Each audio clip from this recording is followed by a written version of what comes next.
Obadde okimanyi nti buli mwaka pulezidenti wa America alina omukolo gwakola ng'omukolo guno awonya ezimu ku ssekkoko eziba zimuweereddwa okuttibwa, era ng'enkola eno kigambibwa nti yatandika ne Abraham Lincoln newankubadde nti enkola eno yatongozebwa Pulezidenti George W. Bush. Enkola eno etandika etya? Mu 1807 abalimi ab'enjawulo batandikanga okuleeta ebirabo ku lunaku lwa Thanksgiving nga babireetera pulezidenti, ng'ebirabo bye baaleetanga okusinga zaabanga ssekkoko. Era mu 1947 enkola eno yatongozebwa ng'ekitongole kya National Turkey Federation kyaggulawo enkola eno mu butongole okuleetanga ssekkoko eri pulezidenti, nga ssekkoko zino ezaaleetebwanga pulezidenti yalondangamu ezigenda okuwonyezebwa. Era mu 1989 pulezidenti George W. Bush ye yasooka okukola omukolo guno nga gutongozebbwa.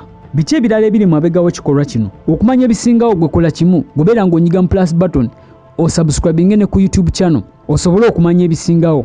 Gwayagala okutegattako ku WhatsApp ojja kugenda ku YouTube otekemu Hassans osubscribinge ku eyo channel. Ku channel kwennyini kuliko link ya WhatsApp group ojja gikonamu era ejja kutuusa bulungi mu group. Ate gwayagala akalango ka business yo ojja kunsindikira message ku eyo namba tusobole okwogera. Kwebaza olwakadde kowadde okulaba eno video era nkwagaliza ekiseera ekirungi.